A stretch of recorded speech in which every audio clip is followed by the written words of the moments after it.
Well, boys, the 435i is officially gone, which means that the F80 has officially gotten its permanent spot here. Some slight problems is that we got a check engine light on here, so we have to do a smoke test because I think, just like any other BMW that is tuned already or that is tuned in general, is gonna sometimes have a boost leak. So it's basically running a little too lean.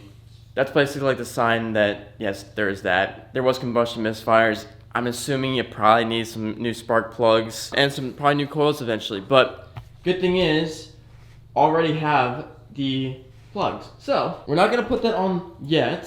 Since this is a rebuilt title, there's a lot of things that have been missing. So for instance, if I pop this trunk, things that were missing, this guy, and then there was this guy. We're slowly getting things together. These things were missing too. They should really have like a pin here, but I haven't figured out where to get those yet. I'm also not trying to spend a crap load of money, but you know, certain things have to be done to make this car look great. Now, one of the biggest things is that when you have an M car, you have the M badging. I don't like M cars that are debadged. So, there's supposed to be an M3 badge right here. Well, your boy has got an M3 badge. So, we're gonna put this guy on. We went with a gloss black because everything else is a gloss black. What we also have to do is figure out where I can get like an OEM grill because the driver's side here is supposed to have one as well. And, well, obviously this thing needs to be replaced no matter what. But yeah, there's a few things that definitely need to get fixed on this car for sure. Now, I will say, there are some good things about having an F80, is that when you go on Marketplace and you're in like a somewhat of a rich area, there's a lot of things that are of the F8X chassis that are for sale. And so, I also found a beauty cover. But when I found this beauty cover and when I was putting it on, I noticed that there are a few things missing, like that guy right there for the charge pipe. That's supposed to be like a little knob of some sort.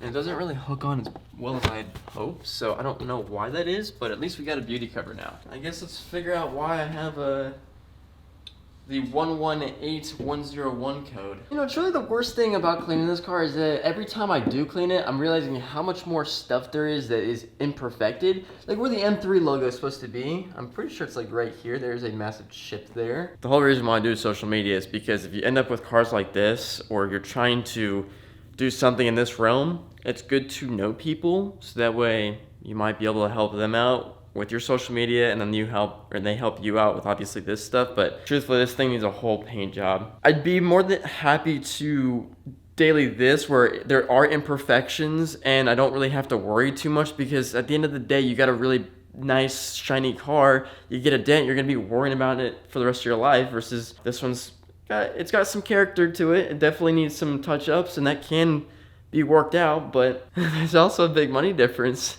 in insurance when you have a clean title versus rebuilt M3 cell. But we have to clean this up too. We won't do this today probably, but let's figure out where this badge goes. And if you're OCD like myself, I want to be within the millimeters of precision when putting this badge on. Thankfully, I don't have the X-Drive badge to put on here because the F8X chassis is all real, but this is also still very challenging to do. And forums do help a lot. This is the forum. That forum shows the M. If you can see what I'm talking about, see how the M is lined up right to the edge of that taillight? That is exactly what we're about to do here. And I think after that, it should be pretty good. Now, the great part about working in dentistry is that you already have an eye that is trained for the millimeters of precision. So thankfully, I didn't really have to use a tape measure, except when it was on there just barely, I did use a tape measure just to make sure that it was roughly 6 inches from the side tail light and about an inch from the end of the trunk, or where the license plate lights are. Actually, exactly 1 inch. Holy shit, we good. I fucking eyeballed that. Why does it look crooked?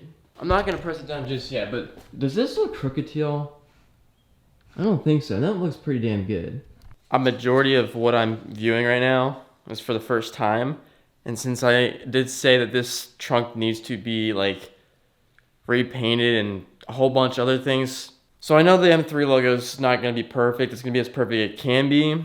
But then, you know, it's going to have to be replaced. I think that is as straight as it's going to be and as good as it's going to be. I mean, I really eyeballed that. And it is exactly 1 inch like that.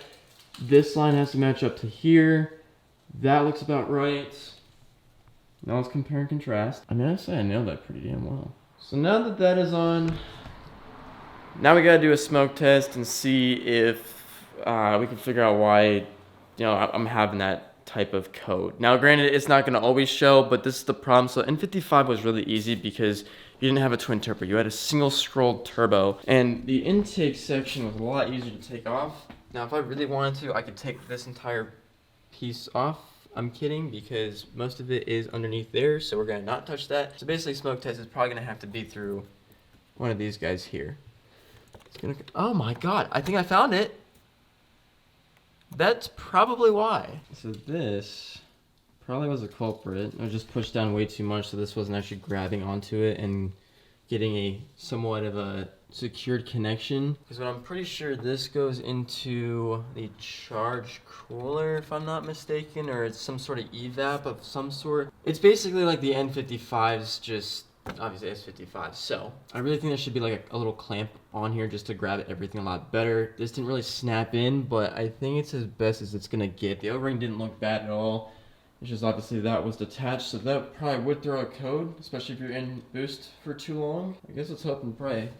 But what I am noticing too is that these are the wrong screws. Really the only thing I could do right now is clear the code. We go for like a little drive and just make sure that everything's all good.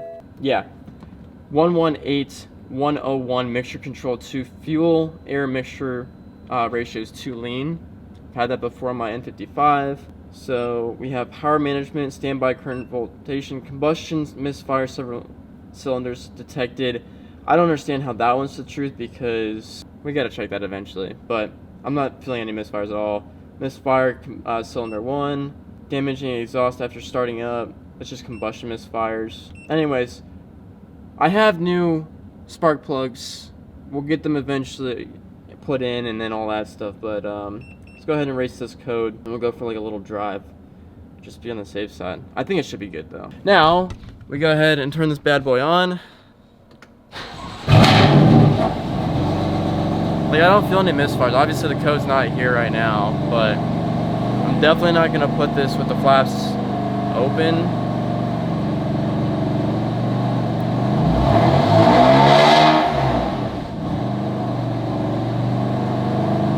Maybe there is a slight misfire. I kind of do feel in the seat, but it's not crazy bad. Like my N55, when it misfired bad. But again, I'm trying my best to not do a smoke test right now, so we'll see if that little fix really took care of the problem. Do you guys hear that? There's definitely something squeaking.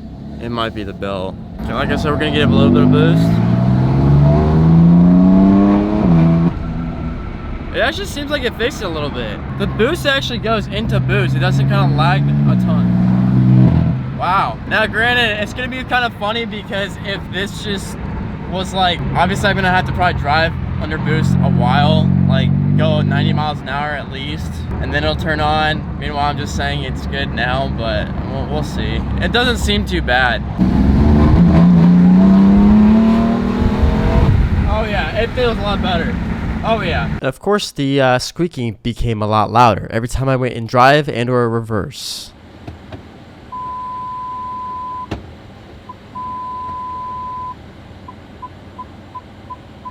Hold on.